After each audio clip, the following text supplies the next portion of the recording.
Hello everyone, कैसे हो आप सभी। सर्दियों की ठंड में मैं कॉफ़ी के बिना नहीं रह सकती हूँ, मुझे चाहिए ही होती है।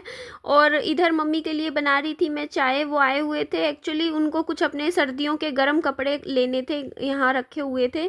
और ये मैंने साथ में राजमा चावल खाए थे कॉफ़ी के साथ। और इधर आज का दिन आ गया है, सुबह उठी हूँ मैं। आज मैं सुबह आराम से उठी हूँ 8 बजे। उठते ही मैंने बस अपना ब्रश व्रश किया। उसके बाद मैं ये देखो, मैं आपको दिखाती हूँ। ये जो सामने है ना, वो भूरी है, और उसके सामने जो कुत्ता है वो गोलू है। गोलू जो है भूरी का बेटा है। और ये जो दो छोटे छोटे पपीज़ हैं, दो हैं, एक दो और हैं। ये अभी ब्याह गई थी भूरी, तो इसने बच्चे दिए थे। ये हमेशा सर्दियों में ही ब्याती है। सर्दियों में, गर्मियों में 2 बार सीज़न रहता है। हर 6 महीने में ब्याह जाती है। ब्याह जाना मतलब बच्चे देती है। तो इनका भी देखो, बड़े प्यारे प्यारे से बच्चे हैं। यहाँ छोटे छोटे बच्चे हमारी कॉलोनी में इनके साथ खेलते रहते हैं, इनको गोदी में लेते हैं, इनको प्ले करते हैं।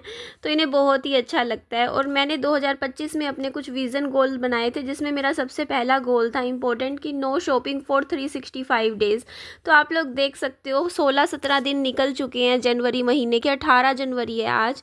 मैंने पिछले 18 दिनों में कोई शॉपिंग नहीं करी। मैं कहीं आपको दिखेगा नहीं कि मैं किसी दुकान पे जाके खड़ी हुई हूँ और वहाँ जाके मैं कुछ मतलब ख़रीदारी कर रही हूँ। मैं बिल्कुल नहीं करती हूँ। और थोड़ा एक्सरसाइज भी करती हूँ। और ये जूते मैं पहनती हूँ एक्सरसाइज के समय।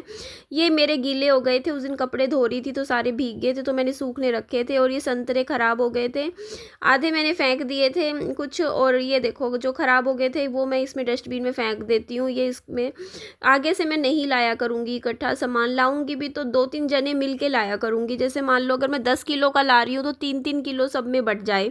इधर विहान सो रहा है। और ये देखो, मेरे को विहान को देनी होगी दवाई, इसके लिए मैं विहान को जगा रही थी। क्या करूँ, सुबह टाइम से विहान को दवाई देनी बहुत ज़रूरी होती है। ये वाली गोली विहान की 2 चलती हैं, एक सुबह एक शाम। तो डॉक्टर ने लिख रखी है, ये 2 गोली देती हूँ पानी के साथ। और ये देखो, इसको जगा के मैं देने लग रही थी दवाई।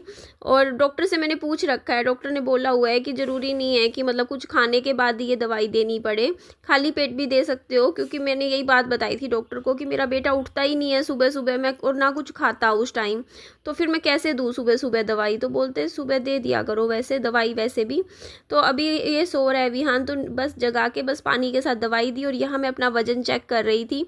मेरे वेट में पहले से थोड़ी गिरावट तो आई है। पहले मेरा वेट था 78 के करीबन, अब मेरा वेट है 76.4 kg आज दिखा रहा है। सुबह चेक किया था मैंने फ्रेश होने के बाद। तो मैं यहाँ पे अपना वेट जो है नोट डाउन कर रही थी। और मैं अपनी कुकिंग को भी देखिए काफ़ी ज़्यादा इम्प्रूव करना चाहती हूँ कि मेरी कुकिंग अच्छी हो जाए। देखो, डे बाय डे मैं खाना बनाती हूँ, आप लोग भी देख ही रहे हो वीडियो में। मैं धीरे धीरे अच्छी करने लग रही हूँ कुकिंग भी। और बस अब कुछ मैंने अब यहाँ पे गोल्स लिखने लग रही थी जो कि मुझे पूरे करने हैं। चलो मैं आपको बता देती हूँ मैंने क्या क्या लिख रही हूँ यहाँ पर। एक्चुअली मेरे को दोनों फ्लैट्स की देखो रजिस्ट्री करवानी है। मैंने सोचा है मैं फेब्रवरी एंड तक करवा दूँ। मैं पिछले 4-5 महीने से पैसे जोड़ने की कोशिश कर रही हूँ, क्योंकि मेरे को दोनों फ्लैट की टाइम से रजिस्ट्री करवानी है, जिसके लिए मुझे कम से कम 1.5 लाख रुपए की ज़रूरत होगी। तो वो पैसे मुझे जमा करने हैं। साथ में मेरे को प्लम्बर भी बुलाना है, क्योंकि मेरे दूसरे घर में सीलन हो गई है। मुझे एसी और बाइक की सर्विस करवानी है। अपना मेंटेनेंस का बिल भरना है, इन्वर्टर भी ठीक करवाना है। अपना वेट फरवरी एंड तक 70 किलो पे लेकर आना है, मतलब 5-6 किलो वज़न कम करना है। और विहान का वेट बढ़ा के 22 किलो पर लेकर आना है फरवरी एंड तक। और मार्च एंड तक मुझे दूसरे घर में भी एसी लगवाना है। मार्च की आखिरी की बात कर रही हूँ मैं, अभी की नहीं, क्योंकि अभी तो देखो मेरे पास पैसे ही नहीं है। अभी तो फ़िलहाल जो भी मेरी सेविंग है वो रजिस्ट्री में चली जाएगी। फिर कोशिश करूँगी। साथ वाले घर में मैं एसी इसलिए लगवाना चाहती हूँ क्योंकि वहाँ भी मुझे गर्मियों में जैसे काम करना होता है, उस घर में भी कई बार मुझे रहना पड़ता है। और वहाँ पे मैं एडिटिंग का काम करती हूँ। और फिर गर्मियों में आपको पता ही है, फिर विहान को भी साथ रखना होता है। तो वहाँ पर एक बार एसी लग जाएगा ना तो दिक्कत नहीं आएगी। उसके अलावा बस अपना और विहान का मुझे बहुत सारा ख्याल रखना है। तो ये सब कुछ एम्स है मैंने अपनी ज़िंदगी को लेकर बनाए हुए हैं। मैं बनाती रहती हूँ, आप लोगों को भी पता है। मैं शुरू से मेरी आदत है डायरी लिखने की। मैं हमेशा हर साल एक नई डायरी खरीदती हूँ, और वो पूरी डायरी मैं मतलब उस साल के एंड तक मैं भर ही देती हूँ। हमेशा जैसे ही मुझे समय मिलता है, मैं खाली होती हूँ, या तो मैं रात को अपना जर्नल लिखती हूँ या फिर सुबह के टाइम लिख लेती हूँ। जब मुझे सही टाइम फील होता है, मैं उस टाइम ज़रूर कुछ ना कुछ डायरी में राइट डाउन करती हूँ। हेलो एवरीवन, कैसे हो आप सभी। कहते हैं ना, एक गंदी मछली सारा तालाब को गंदा कर देती है, बस वही हाल हो रहा है इन दिनों। मैं क्या ही बोलूँ, मैं किसी को देखो सामने से कुछ बोलती नहीं हूँ। मैंने एक बार बताओ, जब मैंने पहले मैटर ख़त्म कर दिया था सॉरी बोल के कि ठीक है यार, अपनी लाइफ में तू खुश रह, मुझे मेरी लाइफ में खुश रहने दे। जब मैं किसी को कुछ गलत नहीं बोल रही थी, कुछ मैंने गंदा नहीं बोला, उसके बावजूद मेरे लिए इतने गंदे गंदे शब्द यूज़ किए गए, मेरे को गंदी गंदी गालियाँ दी गई। मैं कब तक बर्दाश्त करूँ? आप लोग ही मुझे बता दीजिए। आप ऑडियंस से पूछना चाहूँगी मैं, आप लोग मुझे तो कह देते हो निधि चुप हो जाओ, बोलो मत बोलो मत। हाँ, मैं ही चुप हो जाऊं, है ना। मैं कितना भी मेरे को कोई गलत बोल दे, मेरे को कितनी गंदी गंदी गालियां दे दी जाए, तब भी मतलब निधि कुछ ना बोले मेरे लिए। मतलब इतना गंदा मैं सुने जा रही हूँ। क्यों भाई कि मतलब मैं जवाब भी ना दूं। आप लोगों ने तो मुझे मेरे हाथ ऐसे बांध रखे हैं कि नहीं, निधि कुछ नहीं बोलेगी। सामने वाला बंदा चाहे बिल्कुल ही गंद बकता रहे मेरे बारे में, तो वो चीज़ सही है। मेरे ऊपर इतनी गंदी गंदी लाइव की गई तो वो भी आप लोगों को सही लगती है। मैं इतने प्यार से बात करती हूँ, इतने इज्जत के साथ बात करती हूँ, समझाती हूँ मैं, प्लीज़ ये हरकतें मत करो। मेरा भी बच्चा है, कल को मैं दोबारा भी अपनी लाइफ भी स्टार्ट करने की सोच सकती हूँ, मैं शादी भी कर सकती हूँ। मेरी लाइफ क्यों बर्बाद कर रहे हो आप? दूसरे की ज़िंदगी के ऊपर इतना गंदा गंदा कैसे बोल देते हो, मेरे को समझ नहीं आता। बल्कि मेरे पास सारे सबूत आ रखे हैं। ये जो कंचन है ना, इसकी जो थर्ड शादी हुई थी, सेकंड शादी, दोनों टाइम मैंने आज तक सोशल मीडिया पे लेकर नहीं आई हूँ। दोनों टाइम इसके जो पति थे ना, उन्होंने मेरे को इंस्टाग्राम पे सब कुछ भेजा कि ये देखो ये असलियत है, आप पक्ष रखो, आप बोलो कि हाँ हमारे साथ ब्लैकमेलिंग हो रही है, क्या हो रहा है ये सब। लेकिन मैं फिर भी चुप रही। मैं सिर्फ इसीलिए चुप रही कि मैं जाने दे यार, इसका मैटर है, ये इसको जो करना है करे अपनी लाइफ के साथ। लेकिन ये मेरी लाइफ में क्यों कूद रही है, मेरे लाइफ में इतना गंदा मेरे बारे में क्यों बोल रही है, मेरे को गधी गधी बोल के मेरी बेइज्जती कर रही है, मेरे बारे में गंदा गंदा बोल रही है। ठीक है, मैं कब तक सुनूं? मेरे लिए इतने गंदी गंदी शब्द इसने यूज़ किए हैं, बोले हैं, तो मैं कब तक चुप रहूं? मुझे आप लोग इस चीज़ का जवाब दे दीजिए। मतलब अगर मैं बोलूँगी तो फिर निधि गलत है, आप लोग ही बताइए कमेंट में। आप लोग मुझे फिर गलत बोलते हो कि निधि आप, मतलब मैं बोलूँ भी ना और सामने वाला बंदा कितना भी कुछ बोल दे, ये तो ठीक नहीं है ना। लेकिन अभी भी मैं देखो इस वीडियो के जरिए भी एक लास्ट वार्निंग दे रही हूँ सामने वाली को।